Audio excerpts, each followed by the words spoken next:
All right. I think that makes everybody happy that we're to item number R7. I will make the obvious acknowledgement that I am aware of. This is record attendance for the Shasta County Board of Supervisors, at least in my tenure on the board.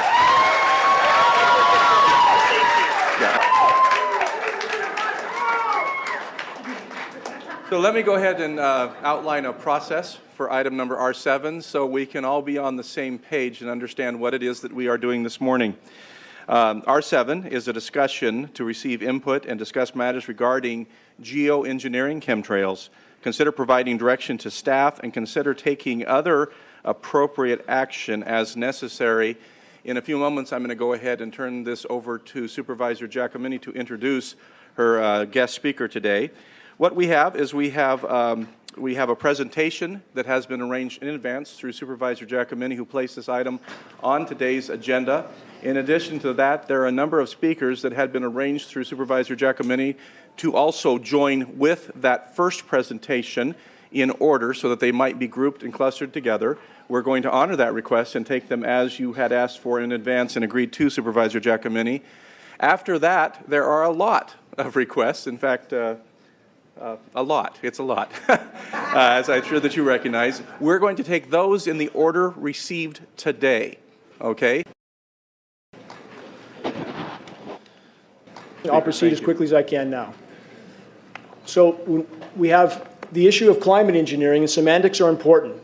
Too much media and other officials, not saying this board, they've been very courteous, but have not used the scientific terms, and this is not used for a reason.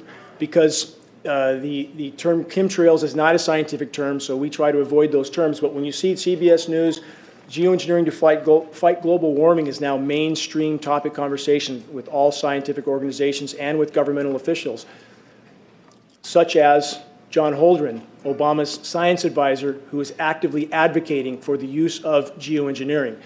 And again, these are aspects that media does not cover because this would legitimize this issue. This would bring credibility to it. So we do have, again, science data it's too extensive to document here, but when we have current administration officials advocating for these programs and the immediate need to implement these programs, this subject should not be marginalized as it typically is by media. When we have, this is from MIT, this diagram is from MIT, where you clearly see an aircraft spraying particulates out the back. Now, again, this is mainstream scientific discussion. We have every major science institution talking about these issues right now, that these programs must be implemented. And so again, what we ask is that this issue be given attention. And our point here today, irregardless of where the contamination is coming from over Shasta County and the rest of the globe, we ask that the science be looked at and that the legitimacy of this issue be acknowledged with the science terms, that this is brought to public attention and brought into a public dialogue. This is, again, only the tip of the iceberg for what's available for documentation. This is a 40-page congressional research document, Geoengineering Governance and Technology. There's a number of documents like this. We have, even going back to the 60s, for example, we have 80-page presidential documents outlining the scope and scale of these programs even back that far. We see skies like this. Certainly, we have a lot of people telling us this is normal commercial traffic, that this is normal, and that this is just random flights flying wherever they fly, and that this stuff sticks in the air. But if this is random, that's not so random. Do we think that commercial aircraft fly in grid patterns? Again, the data is absolutely there, but we have major agencies telling us that this isn't so. In fact, there's a NASA document that says chemtrails aren't real. But again, they use a term that's not scientific on purpose. And at the same time, we have patents from NASA for geoengineering. So there's been a tremendous effort to try to marginalize an issue that's tremendously impactful for all of us, equally impactful. And I certainly don't see the board as adversarial to us. I mean, I'm very grateful that we've been allowed to speak here and bring this issue up to light. And for our point, I think acknowledgement and disclosure is due for, in this case, for local agencies, the contamination issue. Because I've spoken in front of California Air Resources Board. I've spoken in front of the California Energy Commission. And it seems that all these agencies are unwilling to look at this issue. And at this point, there are certain factors that can't be denied. And contamination is one of those factors. So we have NOAA, the National Oceanic and Atmospheric Administration, admitting on the record that the atmosphere is now full of particulates and they don't know where they're coming from.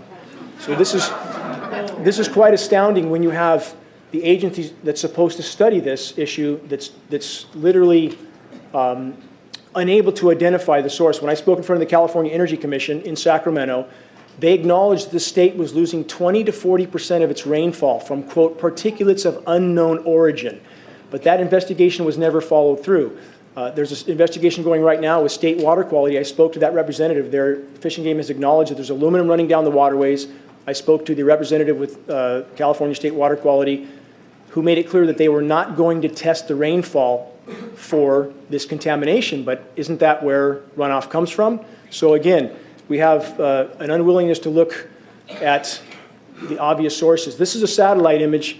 It's a little foggy, but if you look closely in the bottom left quadrant, you can see aircraft trails blanket spraying the Pacific. This is visible on satellite imagery every single day. These silvery white skies we see are particulates blowing in from the coastal regions, and we have patents stating the dire need to enhance the marine layer to try to deflect some of the sun's incoming thermal energy. It's called solar radiation management. So when we have satellite imagery of this happening, and planes flying in loops and grids, and we have this material blowing in on us, it's coming from somewhere. And CARB, this is important. We know this metal's falling on us. I furnished you guys today with about 40 lab tests from the state-certified lab showing a very, very substantial amount of metal. And again, aluminum does not exist in the environment in free form. That's important to remember because a lot of agencies try to say it's a common element, we should expect it. This is not the case. It doesn't exist in free form. So it's coming from somewhere, and CARB has told us it is not coming from China. So we know it's a more local origin. Now, we have a UV issue. This is another matter of disclosure for the board. We have a known, verifiable, indisputable contamination issue, and we know the board can't stop this. Nobody here expects that. We know that's far beyond the scope of the board, but we do have a contamination issue that's a danger to the citizens. So what I'm asking, is disclosure of this contamination, and we also have a very, very dangerous UV level. The bark is being burned off of trees in town. We're metering this UV with state-of-the-art meters. We're seeing UVB levels 1,200% higher than we're being told. And this is a government document, National Science Foundation, acknowledging that injecting sulfate particles, which is geoengineering, stratospheric aerosol geoengineering, will decimate the ozone layer, destroying from 1/4 to 3/4 of the ozone layer. So this is very significant, and this goes hand in hand with what we see. Again, article, unprecedented ozone hole opens up over the Canadian Arctic. We have very substantial northern hemisphere ozone depletion. Ozone depletion over even northern California is very substantial. We're seeing very dangerous UV levels. We're simply asking that that be disclosed. That's all. So again, this is a public health issue that we believe is necessary to disclose. This is a headline from a week ago. Blazing world record strongest UV rays ever measured on Earth. Many of you are familiar with the UV reading. A rating of 10 or 11 is considered extreme. NASA has just recorded, in fact, this is 11 years old. I don't know why it took 11 years for them to disclose this. Readings of 43. 43 is absolutely lethal to be outside. I mean, it's very dangerous to be exposed to that. So again, we have very high readings here. We're asking for that to be disclosed. Health effects of UV radiation. The list is much longer than what it shows here, but we're seeing everything we would expect to go along with this exposure going off the charts. So again, this comes down to a recognition of what's going on in our skies, and more importantly, where this board is concerned, an investigation and disclosure of the contamination and UV issue, which again is a public health hazard. These are trees in our local parking lots here. The bark is completely burned off these trees. Foliage is dropping. Branches are dying off on the trees. The trees in Redding don't look good. And this is not just a drought-related issue. And I've been in the field with USDA soil scientists measuring also soil pH changes. And this is another arena where we know this contamination is happening. We're seeing pH changes of 10 to 12 times toward alkaline from established USDA soil baseline studies. So again, one more source of confirmation that this contamination is indeed there. Trees in Reading, again, when I moved here 12 years ago, the trees looked outstanding in this city. Now they look quite horrific and getting worse by the day. And this is exactly what would be the known and expected effect with extensive UV damage. Geoengineering causing drought. All of us know we're being droughted out. For 10 years I've said, because the science says so, that the more they aerosolize, the less it will rain here, period. So again, we have yet one more confirmation of when they spray upstream in our storm track, it diminishes and disperses our rain. Mr. Wiggany, I'm going to ask a question. How Yes. much time did we have scheduled for? Okay, has that already passed? So that was a 10-minute beeper. So let's do this. How much more time do you think? 30 seconds. Okay, very good. We 30 want you to be seconds. able to conclude. Thank you. Thank you. NOAA already deciding that we're not going to get rain from El Nino, which is astounding that they would know that so quickly. Another satellite photo, and this is hard to see on this screen, but the entire, people can view this at geoengineeringwatch.org, the entire Pacific is covered with grid patterns in this shot. It's hard to see. Prevalence of Alzheimer's disease going off the charts.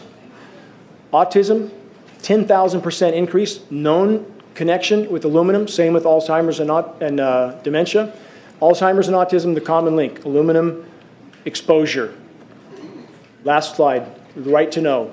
That's all we're asking. The public has a right to know there's a public health hazard in regards to the heavy metal contamination and the UV radiation. That's all we're asking is for that disclosure. Thank you for the extra time. Thank you for addressing it.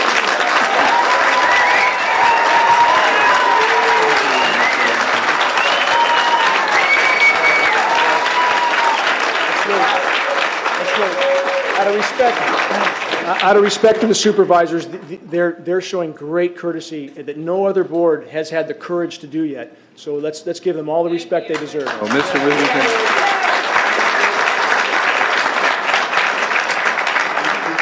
before we move on to the scheduled additional presenters at 3 minutes apiece, and I'm going to just ask in advance as you come up that we're going to hold you to that 3 minutes. They know that. I do want to ask this board before, because you're our main presenter today, if there are any additional questions at this time from this board.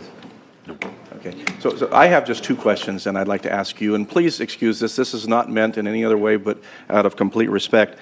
Could you just really concisely, what do you believe the purpose of this engineered spraying is?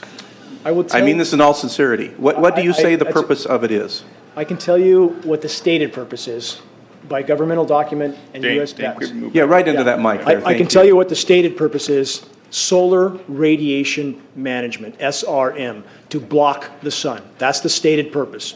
The consequences don't seem to be considered with these programs, but that is the stated purpose on almost all UN and global governance documents for these programs. Okay, and obviously you presented a great deal of material to myself and to other board members over the years, and that is the conclusion drawn. I just wanted to draw that out today because I didn't hear that specific language, so I wanted to make sure we state that. But then on a personal level, I have another question, and I've asked many people, and no one's been able to answer this question for me, so I mean this in all sincerity. Why does the spraying create a drought in California and flooding in the Mideast, or the Midwest? Thank you for asking that question. Yes, thank you. I appreciate it. When you aerosolize the storm track, and the science backs up what I'm saying word for word, you diminish and disperse the rain. This is not seeding to create rain. This is seeding to create artificial cloud cover. And because there's too many condensation nuclei, it tends to disperse that moisture exactly as we've seen over California again and again. Back to my talk in front of the California Energy Commission, they recognized this fact. I spoke to their top scientists. When you have too many particles in the air, it diminishes rain. It does not augment it if those particles are too small. So it tends to migrate moisture from one place to another, creating drought and deluge. And this is very well documented from every major science institution, from MIT, Scientific American. These effects are known. So it's not a uniform effect. It tends to disrupt the hydrological cycle completely. So when you spray upstream in the storm track, it tends to migrate that moisture somewhere else where it comes down in a deluge. And that's exactly what we see. Mr. Wigington, thank you very much. Thank you, I appreciate that. Don't go away. Folks, I know your encouragement and your passion, but we have other requests to speak, and we're going to kind of be here all day if we... Mr. Wigington, if you'd come back again, please. We're not through with you yet. Supervisor Chappelle. Thank you, Chairman Baugh. You're welcome. Mr. Wigington, I've had one statement here, and I want to see if you confirm that or In your belief of following through with this and trying to get situations resolved, is it because it is a public health hazard? Is that one of your number one concerns, that this must be disclosed? That is our request of the board, because that is why these programs can go on and on and on, because media will not cover it until the actual effects are made known. And this contamination issue, again, is absolutely verifiable. Same with the UV issue. We can meter it for you. We have state-of-the-art meters. So, and we have corroboration from other science studies. So yes, that is the request of the board. We fully recognize the board has no power to deal with this issue, nor does CARB, nor other state agencies. But the contamination issue is a public health hazard, and we believe that disclosure is necessary, required, and that's all we're asking is disclosure of the heavy metal contamination and the UV issue. That's what we're asking for. Yes. Thank you. Very good. Any other questions from the board of Mr. Wigington at this time? Mr. Wigington, thank you very much for the presentation. And then I'll ask Supervisor Giacomini, do you have the order, or do we want to go to Mr. Supervisor Modi? My gratitude to all of you. Thank you, sir. Leonard, everybody on Very my good. list. Okay. So the rest of the agreed-upon presentations, they are going to be called out in advance, and then Supervisor Modi is going to move to those who submitted requests today as well to speak. Thank you, Supervisor. You know, and maybe I can suggest one other way to show your support of the speakers, but at the same time allow us to proceed. I did this one time before, and it worked very well. Rather than yelling or clapping, perhaps if you just choose to raise your hands, that will show us that you support the speaker, but it also will show us, I'm sure you plan to do, is to show, show the support to the media. So maybe so maybe that might be one way to get. You're getting some love, Supervisor Modi. I saw some hands out there. So, perfect. So the next speaker is Rosalind Peterson, followed by Alan Buckman. Hello, my name is Iraja Sivadas. Rosalind Peterson of USDA was not able to make it today, and and Dane Wington asked me if I could fill in for her. As I said, my name is Iraja Sivadas. I'm welcome. Thank you. I'm a disabled combat veteran. It's the longest I've stood up in a long time. I really appreciate that you are taking time to listen to us today. I am an instructor of mathematics at Shasta College and a member of the Union for Concerned Scientists. And this will be very short. I have a very short talk. There's just two main points that I'd like to make. One is that aircraft making a condensation trail is very similar in many ways to when you go outside on a cold day and exhale. You create a condensation trail. That little cloud is a condensation trail. Now, if you take a 2-mile walk on a cold day and you can turn around and you can see your condensation trail tracking all the way back for 2 miles, that's the kind of idiocy, that's how crazy it is to think that what we're looking in the sky is actually condensation trails when they travel from horizon to horizon. The second point is there's a huge amount of aluminum being found because these sprays have aluminum, strontium, barium, manganese, and there's a lot of argument that aluminum is very common to be found, but aluminum is only common in a bonded form. It's not common in a free form, and we're finding high rates of free aluminum in the soil, which is not natural. So thank you again for listening to us. Appreciate it. Thank you, Mr. Sivadas. Alan Buckman, followed by Francis Mangles.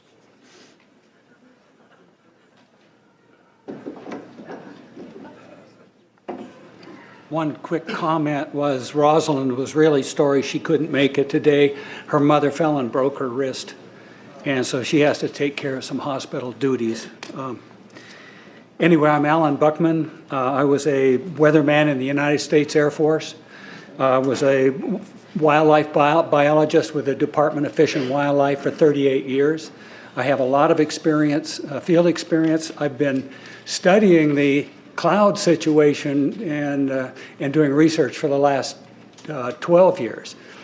Our air and our natural resources, I want to tell you that we're in very great danger from the pollution that's coming down over us. And we've been led astray by the military-industrial complex, and they're responsible for the cloud's creation and weather manipulation programs. They're dark operations. That's why they're not out in the media. Now, I'm here to give you testimony that contrails, chemtrails, they're not contrails, are indeed real. They're spraying almost every day. I sit out with my wolf dogs in the afternoon, and I watch the clouds and watch the spraying program going on. We have clouds in the sky we've never seen before. Almost every day I'm seeing clouds I've never seen before. And NASA has been even named a few of these new clouds.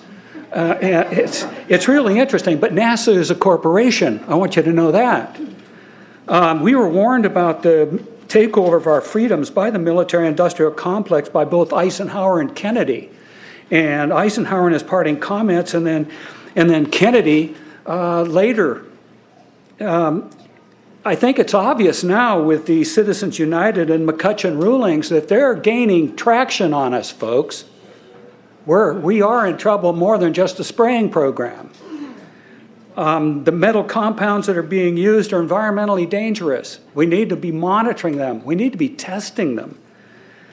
And because our previous inquiries have gone nowhere, I really appreciate the opportunity to speak with you and hope that we can find some testing program by certified testing laboratories to actually measure these effects, and so we have a basis on which we can protest, you can protest, if your concerns match mine. And believe me, I'm seriously concerned with what I'm watching. As a wildlife biologist, I've been watching the ecosystem collapse. When you lose all your stream organisms, when you have aluminum overload in your streams, you're killing your microbial bacteria, and you're disrupting the entire ecosystem. So it goes way beyond just a little bit of pollution. How did Monsanto know to create aluminum-resistant plants? I don't think I've heard anybody ask that question. Okay. So what I'd like to suggest to you... So that would be your notice to draw to a conclusion, please. Yes, sir, I was just going to do that. I would like to ask you to put a little bit of funding towards some real testing programs of snow and rain and vegetation. Now, I've tested lichens and found very high levels in the lichens, and they get all of their nutrients from the air and the rain. So it's a good guideline, and I think you would find out a lot of things to help support this. Francis Mangalis, followed by Jeff Nelson. Welcome. Greetings, gentlemen. Thank you for the opportunity. I'm a retired scientist, bachelor's, cum laude in forestry, master's in zoology, 35 years, USDA scientist, Soil Conservation Service, U.S. Forest Service, civil service equivalents in range, wildlife, fisheries, geology, agriculture, soils, ornithology, entomology, botany, mycology, hydrology. Am I qualified to speak? Just letting you know it. Okay, these previous guys, I've watched exactly what they do, and yes, they are correct. I've seen exactly the same stuff, so ditto marks on those. Insects. I've done studies in Siskiyou County. They're at 20% of normal. The aquatic insects basically made a nosedive in 2006 to about 20% of normal. So far this year, I've sampled 200 trout stomachs. 98% of them are empty. So sorry about the trout fishing, fellows. The mayflies, stoneflies, dipterus, and caddisflies are damn near gone, except in the areas where there's springs. I'm going to remind you to address the Board of Supervisors, please. The terrestrial sampling is down to about 20% of normal, except for pest species like ants. We're seeing a loss of the major bird species, and as the gentleman said, the ecosystem is unraveling, and Audubon's been telling you that for years. You want some figures? Okay, latest water test, tested the rain. 13,100 micrograms per liter of aluminum in the rain in 2013. Normally, it should be 0. So 13,100 is pretty damn much, folks. It used to be 0, then it was 100s in the 2000s, and then since 2010, it's into the 1,000s and the latest 13,100. In the snow on Mount Shasta, pristine Mount Shasta, 61,000 feet, no, excuse me, 8,000 foot level, 61,000 micrograms per liter, 4 times the amount that is found in the soil up there. Where in the hell is this stuff coming from if it's not coming from the soil? Now, normal, again, it's, these tests are international in scope. We're seeing this all over the world, guys.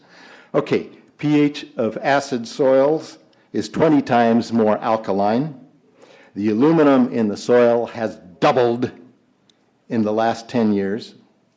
The rain normal was 5.6. It's 20 times more alkaline. Aluminum blocks essential nutrients. I am unable in my garden to restore normal pH, and that's because nanoparticles are now in the circulatory systems of both plants and humans. So welcome, fellow guinea pigs. The collapse and decrease of agriculture is something I worry about even more than the previous info about autism and Alzheimer's.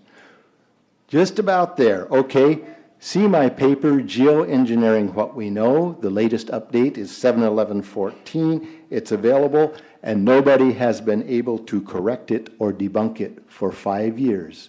Thank you, Mr. Manglis. Jeff Nelson, followed by Russ Lazuka. Good morning. As you can see, I was a airline pilot, and 9 years as an instructor. Last 7 as a lead instructor at the largest flight academy in the world. Part of that job was teaching all these pilots about engines and weather. The pink here is leftover from the 4th of July. It was supposed to be red, gray, and blue. And the red did not go away, it turned pink.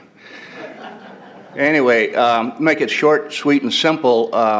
Jet engine is very simple. It sucks, it compresses, it bangs, and it blows. And so what happens is these turbines suck the air in, increasing the amount of density of the air, goes into a combustion chamber where it's heated and expands again, comes out as thrust at a very high temperature, similar to when you blow up a balloon, you let the balloon go and it goes straight, flying off. Now, when that hot air exits the tailpipe, this occurs, the contrails, not the chemical, the contrails occur because of cold air, minus 30. It takes a high altitude, around 30,000 feet plus, and that air turns to, there's carbon dioxide and water vapor in that exhaust. That turns to ice crystals, and that's what you see, the white stream behind it. Those white crystals of ice warm up, dissolve, and the smoke goes away. And it never lasts more than a minute. Usually it's in seconds, depending on outside air conditions. What we're seeing now, and I first could not believe it, and I started looking at the skies, and these are not normal. They're not natural. There's something going on. I don't know who it is or why they're doing it. All I can testify is it's not natural and it's not normal. It's got to be some outside influence doing that. Thank you. Thank you, Mr. Nelson. Russ Lazuka, followed by Hamid Razbis. Thank you, Mr. Chairman and board members. Rabi is the last name. Hamid, first name. I'm sorry. Yeah, that's fine. Right, I heard something Yes, similar to my name. That was close enough. I'm a neurologist practicing in Reading for 17 years. And in the past 5 years, I have seen the number of patients with Alzheimer's disease, Parkinson's, and other neurodegenerative diseases tremendously increase, almost quadruple. What is the reason for that? I don't have enough knowledge and data to draw a conclusion. And basically, even no one center, even university-based center, can come to a firm conclusion for the reason for that. But the explanation that they provide to us, that the reason for increased number of these patients is because of increase in the population of aging people. Means that people are getting older and stay alive because of progress of medicine, and that causes the dementia to surface up, does not seem very convincing. Almost is like saying that dementia is like this and an act of God. On the other hand, we do know that we have a trend. We have a trend of thought for a long time that we make a mistake and we jump into a very simple, the most simple or a straightforward, fixed it at any price solution. And it seems like this is the scenario is playing at the present time. There are many activities that are reported. We hear bits and pieces, but we don't really have the whole result from it. And we do need to put the burden of proof on those who have the authority and have access to the data or the activities that are happening all over. We know that there are a small group of experts, scientists, that their conflict or lack of conflict of interest is not very clear to us. Basically have the eyes and ears of those in power in the government, and they are circulating the idea of this so-called quick fix for environmental calamities that has happened. And that is what is basically geoengineering. They provide solutions, basically, as you heard, to spray nanoparticles, very small particles, to basically reflect the dangerous irradiation from the space. So that would be your notice to draw to a conclusion? Okay, so what I'm getting to a conclusion is that these nanoparticles, they basically trigger a programmed cell death in the brain, and that is the ultimate path we see in Alzheimer's. Thank you, Mr. Revis. Russ Lazuka, followed by Fred Meyer.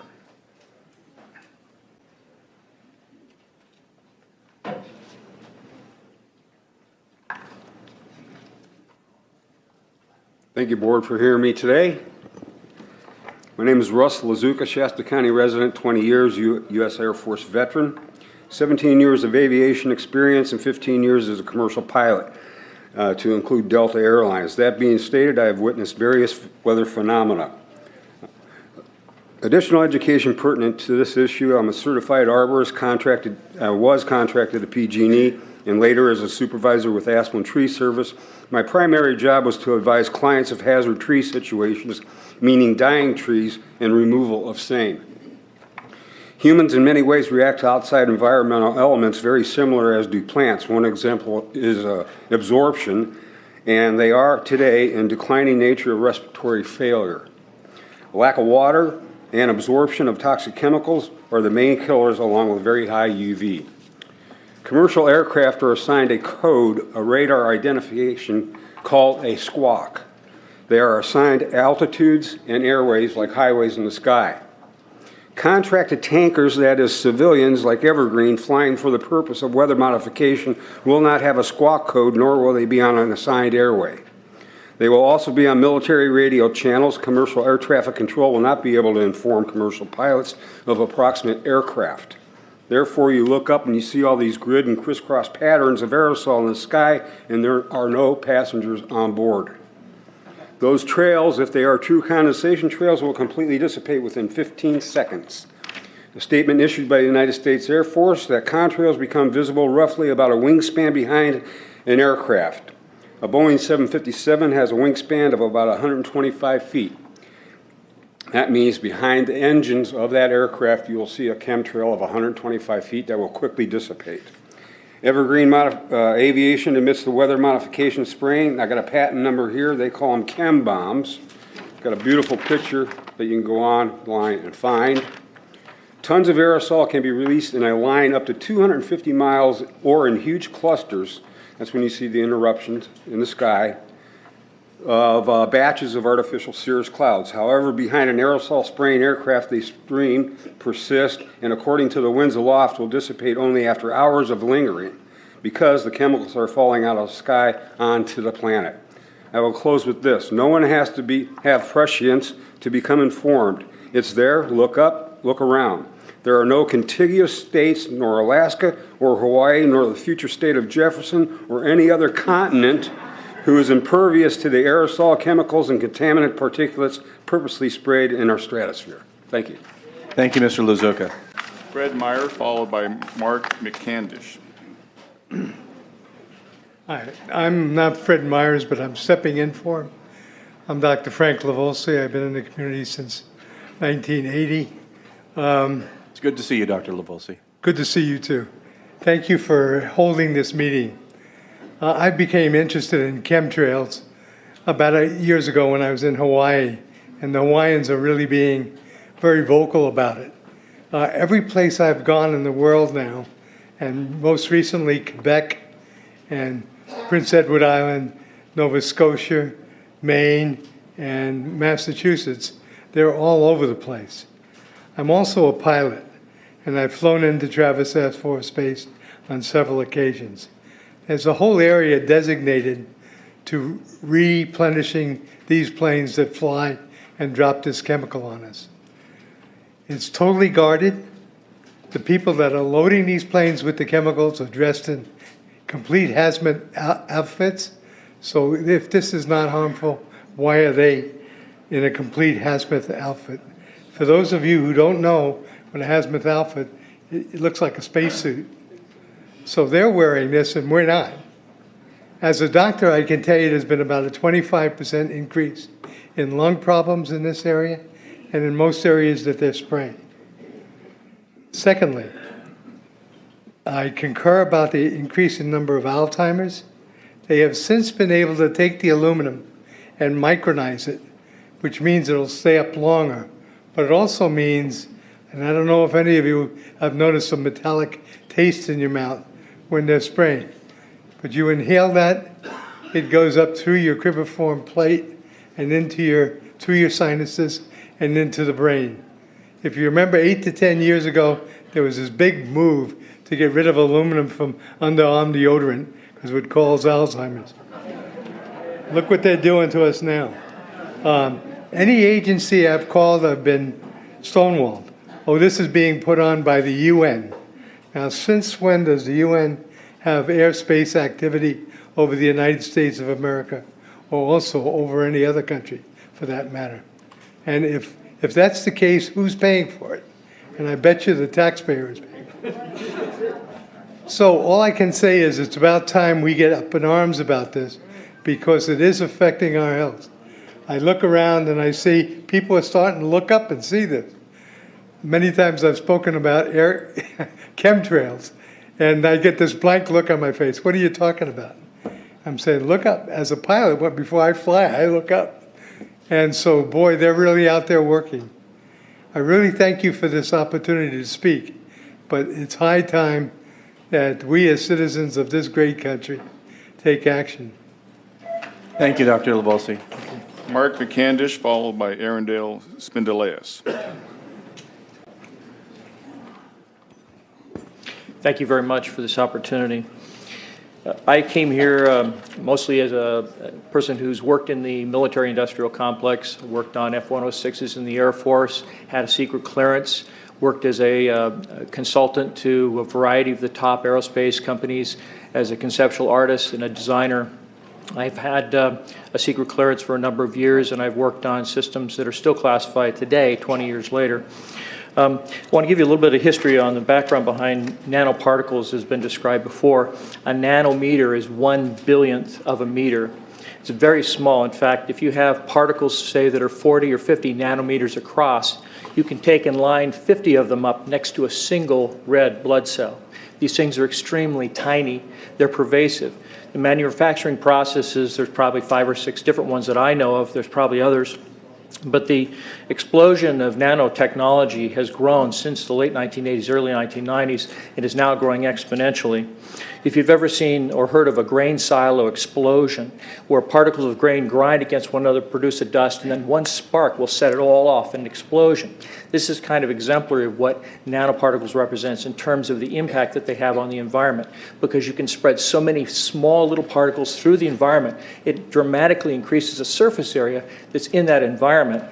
because there's so many of them. When you look up at the sun and you see a white haze, that is aluminum floating in the air right now, and it's coming from the aircraft. Now, as it happens, the Air Force conducted a study starting in 1993. It was called In Vitro Toxicity of Aluminum Nanoparticles in Rat Alveolar Macrophages. That's a real fancy way of saying testing the effect of aluminum nanoparticles on the white blood cells in the little air sacs in your lung, the alveoli. And what they found in this 8-year study was that these particles, when you're exposed to them long enough, it suppresses the ability of your white blood cells to defend you from airborne infections coming into your lungs. So it suppresses your immune system. But they also found that these same particles, once they get into your system, they can actually go through the barrier in each one of the cells.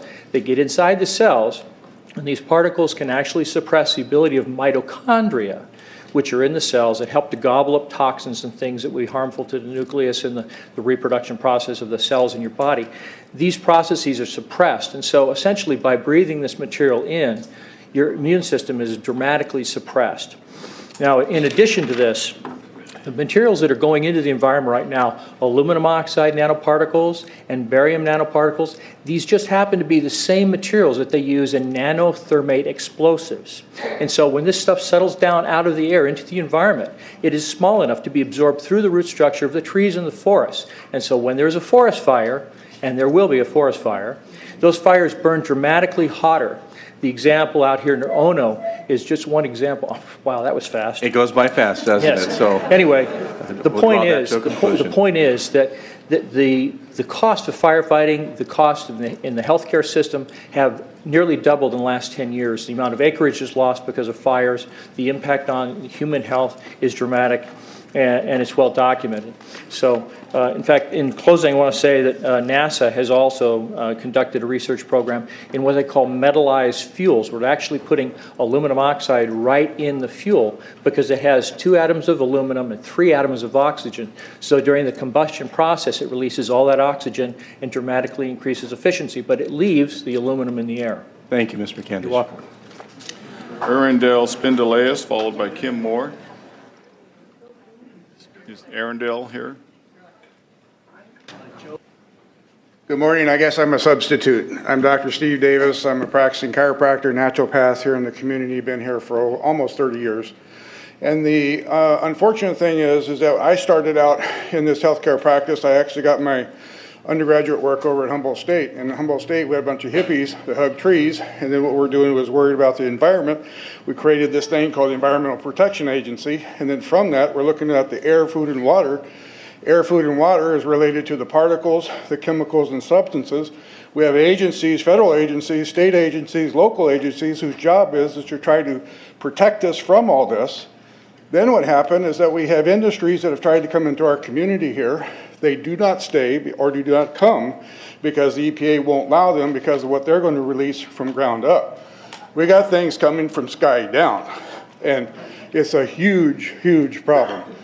Because as it comes down, what happens is a couple of things. Is that it actually is in our air, we breathe it. And as we breathe it, it's actually going to go up through our nostrils, into our brain, easiest access to our brain frontal lobe. The contaminants that have been identified, which already have been mentioned, are aluminum. Aluminum is the #1 free radical generator to the brain to cause early apoptosis, which is early death of brain, and it begins to set off the scar tissue, which we call the amygdalin, which is part of the chemical matrix related to Alzheimer's. That's problem #1, because when we look at the Alzheimer issue, we say those are the old. The real problem is, and the real scare I have, is as I am a father of 2, I am a grandfather of 3, my youngest one will be getting married next August, or this August. Hopefully she will be able to spawn and have some children of her own, and then we'll have more. So the whole process is that in what we have going on is our children, when they're playing outside, your emblem says, come to the North State, enjoy us, enjoy the mountains, the streams, the fish, etc. Come to us and bring your resources and your money, and children go outside and play. In the last 5 years, I do alternative medicine, which means we're looking for those things. I was part of the early group that was looking for aluminum in ADD and ADHD. And all of those children that started to develop those phenomena had high levels of aluminum. When we figured out protocols to detox them out, to free the body of those particular contaminants, what happened is that their brains came back. When we do this to the age, it doesn't come back as quick, but it will come back. But I'm seeing Alzheimer's in 56 years old. Back in the 70s, Alzheimer's when you were 80. So the drama is our children. ADD started in the 70s. Autism was not on the radar. There was no documents, there was no information. It was 1 in 100,000 children. Today, what we have is 1 in 48 boys. Boys play outside all day. As a kid, when I was a little boy, I was outside all day long. And the unfortunate thing is that moms now, when I do my testing... Draw it to conclusion, sound. Thank you. Okay. When I do my testing, and we do hair analysis and other mineral analysis, we see these things. The thing that's most disturbing to me is aluminum, cadmium, barium. Barium substitutes for calcium. Calcium makes strong bones. Cadmium is a known carcinogen. It's actually in Prop 65 in the list, a known carcinogen. So what we have is this. We have environmental contaminants. We have been aware of this since the 60s. Now we've got seen an onslaught. We need to have some kind of way to warn moms, keep their kids from going outside. Thank you, Doctor. One question for you. Are you also a neurologist as well? No, I'm not. Sorry. Okay, just want to clarify. Thank you. Thank you. Thank you, Board of Supervisors. I'm Joe Marmon from Sacramento, an attorney. And back in May 6th of 2011, I called your Shasta County Air Pollution Control Officers, Russ Mull and Ross Bell, asked them how come Shasta County is getting sprayed like crazy with this geoengineering chemtrails. And they said, we don't know anything about it. I said, why don't you look into it? There was no answer. I wrote to them and I explained in a 2-page letter what was going on with this geoengineering spraying, and I got no answer from them. In that letter, I discussed the contaminants in air, water, and the snow that are out outrageous levels that should never be happening. It was an illegal contamination. I offered to meet with them. I suggested that I would volunteer to sue Shasta County residents, to sue Shasta County for failing to act to protect the citizens and failure to enforce air quality laws. I still got no answer. July 12th, 2012, I wrote to the federal government, Leon Panetta, Secretary of Defense, James Miller, Undersecretary of Defense for the Army Policy, and General Norton Schwartz, Air Force Chief of Staff, because Air Force wrote a book, and on the first page of the book, they said, we're going to control the weather by the year 2025. I asked them, what are they doing spraying these chemicals on the public? I said, there's violation of United States Code 50 USC 1520, which prohibits the American government from experimenting on the U.S. citizens with chemical agents. I said that law also requires who's ever experimenting, when the federal government does it, that they have to report to Congress within 30 days. They wrote back, they said they don't know what I'm talking about. We have enough evidence that there's a spraying going all over the place. They still denied any knowledge of geochemical engineering weather warfare. They also denied having any information with my Freedom of Information requests.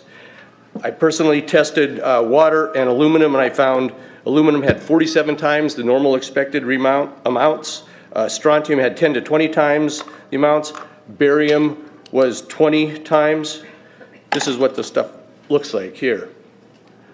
I collected, most people just think it's a cobweb, but I tested it. It has outrageous amounts of barium, strontium, and aluminum, but they destroy the sample, so I'm not letting this get away from me. I'm just requesting that the Board of Supervisors be strong and courageous, like the Board of Supervisors in Suffolk County, New York. They outlawed geochemical engineering. Hawaii passed an ordinance against prohibiting geochemical engineering.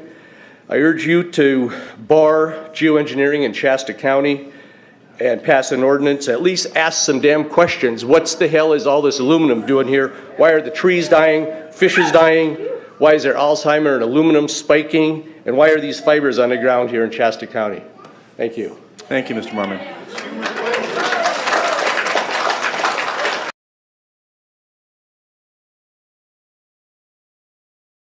Let me make some general observations and then a couple of specific ones. Today, the Shasta County Board of Supervisors has been the beneficiary of some sincere, passionate, and knowledgeable comments. And I thank you for those. I specifically want to call to your attention the outstanding work that is being done on this issue by Mr. Dane Wigington and Ms. Kathy Kresser. They've done a wonderful job. I think your comments outlining what the AQMD can do and can't do are valid. And I think the board has to be mindful about those.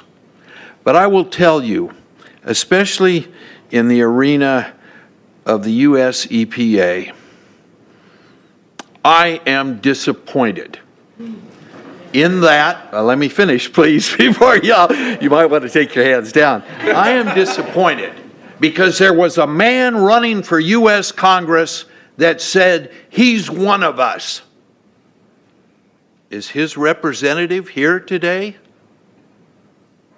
Did you see his representative here today? I did not. And I think it would have been productive and helpful had his representative, LaMalfa's representative, been here today to listen to this heartfelt testimony. I am in agreement with my colleagues about sending letters and a call for action, but I would hope that we could go a step further in that. And you tell me, Mr. Lees, if this is possible, which I think it is. I would like for us to send a copy of this video where all of you spoke today, all 2.5 or 3 hours of this testimony. I would like that video to be sent to our senators and our U.S. representatives, and also our representatives in the state of California. We'll do that. Let them listen to the passion that came out of this meeting today. Thank you. Thank you, Supervisor Kehoe. Supervisor Giacomini? Well said. I would so move. Second? Second, and then under discussion, Mr. Lees. May I just ask for a clarification of the motion? Certainly. Certainly. That we gather the information from the park, so we have hopefully some data. So that's the first thing on the list, I believe. Okay. Then we compile information that we heard today in a succinct letter along with that information, send it to all the representatives that David has outlined, as well as those agencies, Cal EPA, US EPA, California Air Board, and perhaps the Department of Transportation, like Rick mentioned, along with a video of the hearing today. Is that clear? Yeah, that's good. So, you want a second? Do you want to re-second? Do we have a second to that already? We have a second. You're second. Well, I seconded it, but I'll withdraw, Mr. Modi, if you'd like to second it. I just have a comment, Okay. so go ahead. Okay. So do you want to confirm? Yes. Your second. Thank you, Mr. Modi. Yeah, I just want to know if part of that is, we also asked Mr. Simon to go find out what he can, we talked about, you mentioned about Lassen Park, but I mean, what we can do as far as measurements and those kind of things, not that we're asking you to do them, but just find out what that process would that be part of the... Yes, perfect. You can add that. David, do you agree? Yeah. Okay. I have one other question of Mr. Lees. Mr. Lees, should anyone in the audience wish to get a copy of this video, how can they go about doing that? There's a couple of ways to do it. The easiest and most effective way, in my opinion, is to go online.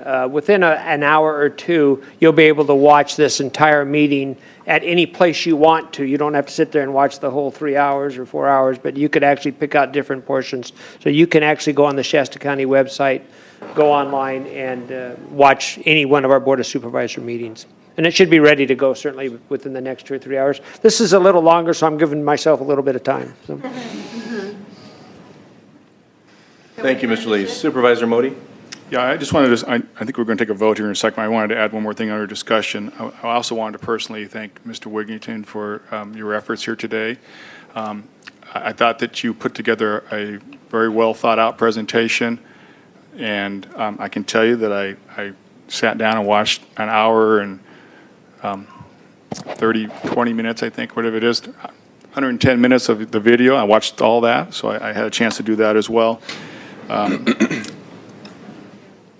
And I think I just would wrap it up with one little, I don't want to go too far with this, but I wanted to say that, this is an uphill battle for probably some of us here at the board level with this information and stuff.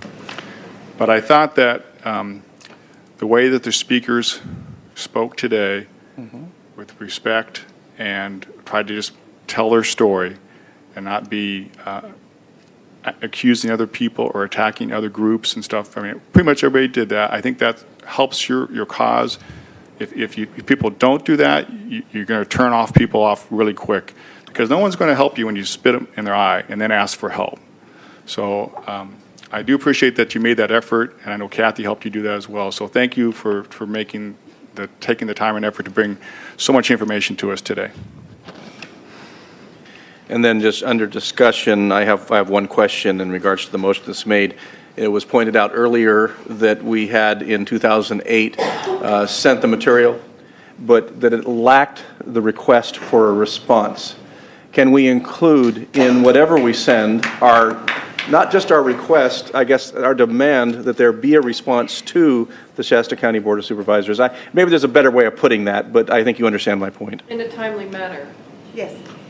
Correct. And I thought I embedded that in there, but if not- maybe you did. Okay. Maybe you did, Okay, Larry, and I just missed it. Okay, thank you. Very good, very good. Is there any other discussion? Seeing none, you have the motion in front of you. I think it's understood. All in favor, say aye. Aye. Any opposition? Motion passes unanimously.